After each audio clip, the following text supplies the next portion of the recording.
Assalamualaikum warahmatullahi wabarakatuh. Selamat siang menjelang sore. Kita lanjutkan kembali materi proyek pendaftaran kita menggunakan Laravel. Dimana ini ada ini ya. Jika teman-teman menggunakan antivirus Avast, kemudian ada muncul seperti ini, ya, blocked server.php, maka tinggal create exception. Karena Avast mengira ini adalah aktivitas yang tidak normal, padahal kan kita lagi develop ya. Oke, kita lanjut kembali. Jadi di video sebelumnya itu kan kita sudah buat link pendaftaran, ada formnya juga. Nah, di form pendaftaran ini, di sini kita menggunakan upload file ya, kita menggunakan upload file. Nah, untuk mengupload file di Laravel, itu yang kita lakukan pertama kali itu adalah kita harus membuat shortcut menggunakan perintah php artisan storage link. Nah, seperti ini. Nanti muncul public storage directory has been linked. Maksudnya adalah Laravel sudah berhasil membuat ini shortcut ya. Kalau diklik, kita akan masuk ke folder storage. Ini sebenarnya sama dengan folder storage yang ada di sini. Ini ya, ini sama saja. Nah, ini sedikit informasi. Kalau teman-teman mengcopy project, misalnya copy project dari temannya dari satu komputer ke komputer yang lain, maka storage ini harus dihapus dulu. Datanya tidak hilang ya, cukup hapus. Yang dihapus itu storage yang ada di folder public. Pastikan nanti jangan sampai salah. Dihapus, nanti perintahnya diketik lagi. Karena storage shortcut itu kalau di Windows ketika kita copy ke komputer lain, maka shortcut itu dia jadi rusak ya, shortcutnya saja ya, shortcutnya saja. Ini saya generate lagi nih, muncul lagi. Kalau saya hapus, storage lagi, itu dia muncul lagi. Oke, sudah sampai sini. Kita lanjutkan. Nah, berikutnya adalah kita mau menyimpan data yang berasal dari form ini. Ya, kita mau menyimpan data yang berasal dari form ini. Nah, yang pertama kali adalah kita buka dulu formnya. Nah, kemudian teman-teman tambahkan di sini files true. Artinya adalah di form ini kita mau ada upload file ya, makanya di sini dibuat files true. Jadi setelah method koma files true. Oke, kalau sudah, kita lanjutkan dengan membuka file mahasiswa controller. Oke, kemarin kita sudah buat 3 metode, ada form daftar, simpan daftar, dan hasil daftar. Nah, sekarang kita mau simpan nih pendaftarannya. Sebelum menyimpan itu kita biasanya melakukan validasi terlebih dahulu. Jadi requestnya kita validate seperti ini, di enter, dikasih titik koma biar enggak error. Kita validasi. Yang pertama nama, ini ya yang data yang ada di sini nih, di form tag nama. Nama ini kita buat dia require, harus diisi. Kemudian setelah nama ada jenis kelamin. Jenis kelamin juga sama, itu harus diisi. Kemudian tanggal lahir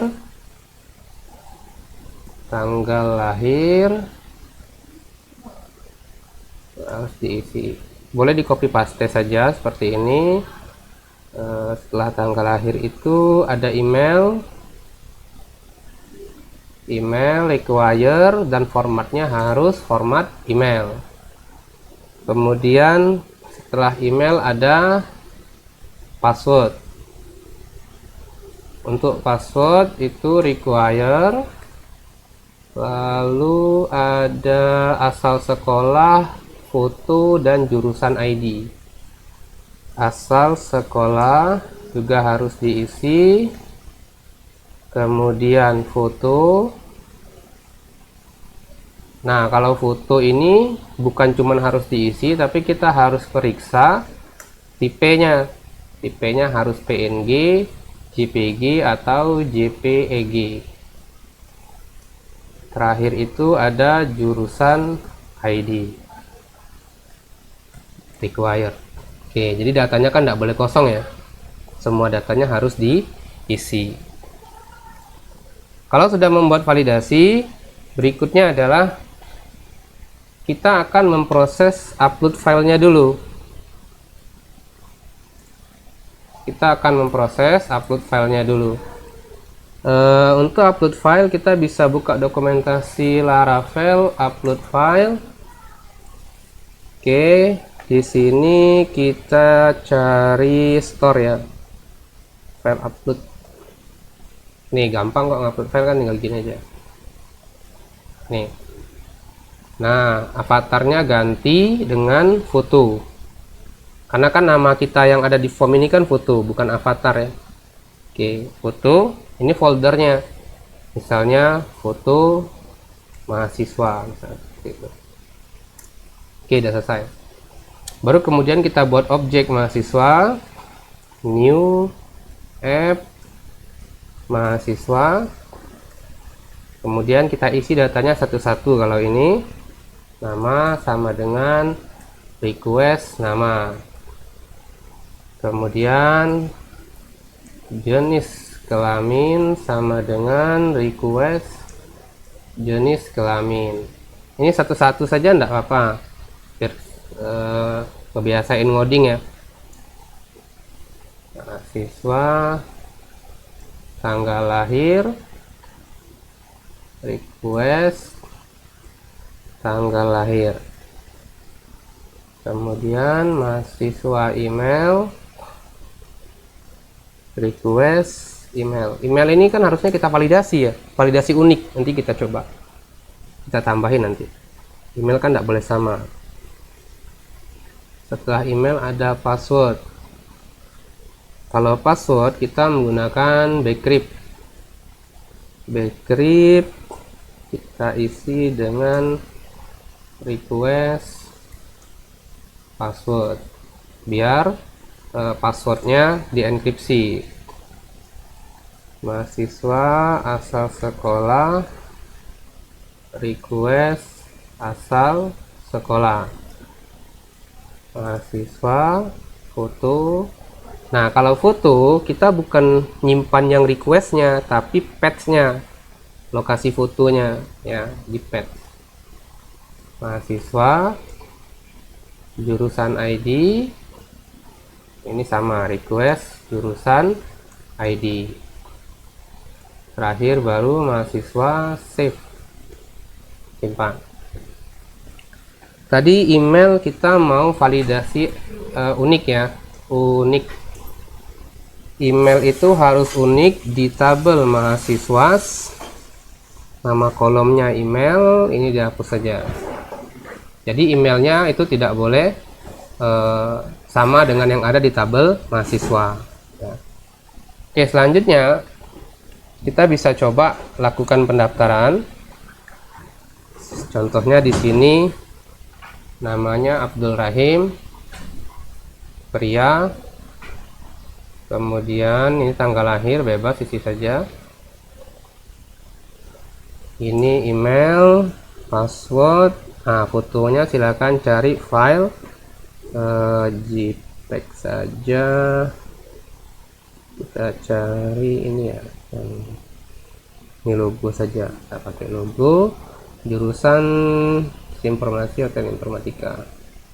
Kita coba save, daftar. Oke, kan muncul error nih. Nah, kalau muncul error seperti ini, yang paling baik adalah kita baca kolom not found. Tidak ada kolom, tidak diketahui kolom jurusan ID. Jadi di tabel mahasiswa itu tidak ada kolom namanya jurusan ID. Nah, kita cek nih. Kita cek di phpMyAdmin, bener enggak? Tidak ada jurusan ID itu di kolom mahasiswa. Oke, nih. Ini kan nggak ada ya, yang benar. Kenapa? Karena jurusan ID itu nanti kita masukinnya di registrasis ya. Oke, jadi ini kita hapus saja, validasinya enggak apa-apa, tapi yang di mahasiswa itu kan harusnya enggak ada jurusan ID. Oke, nah, ini bisa langsung F5 ya, F5 nanti dia akan ngirim ulang. Kita coba lagi. Nih, sekarang muncul blank. Kalau muncul blank ini biasanya berhasil dia sudah. Oke, sekarang sudah ada nih Abdul Rahim, pria. Ini tanggal lahir, ini email, kita cek nih semuanya sudah terisi datanya. Fotonya juga sudah ada. Alamatnya, lokasi fotonya. Nah, sampai di sini kita bisa lanjutkan. Jadi dalam satu proses itu kita akan melakukan penyimpanan data di 2 tabel. Nah, nih kita mau nyimpan lagi nih di sini nih. Ya, kita mau nyimpan lagi di sini. Jadi kita simpan registrasi new app registrasi. Nah, untuk registrasinya itu kan ada kolom user ID. User ID-nya kita isi 0 saja. User ID sama dengan 0.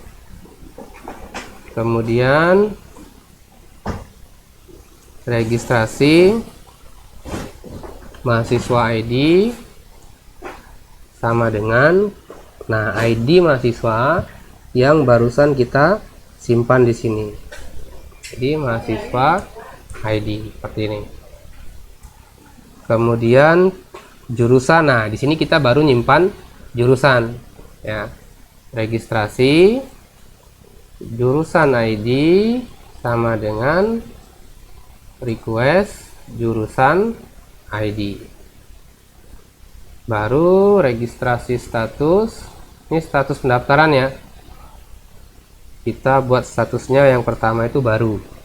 Oke, kita cek nih tipe datanya apa ya, varchar ya, varchar berarti baru. Kemudian terakhir registrasi save. Oke, kita simpan. Sekarang kita coba nih, ini dihapus dulu. Mahasiswanya tadi yang Abdul Rahim tadi dihapus dulu. Sekarang kita F5, kita continue. Tidak ada error. Kita cek, harusnya mahasiswanya tersimpan lagi, Abdul Rahim, ID-nya 3.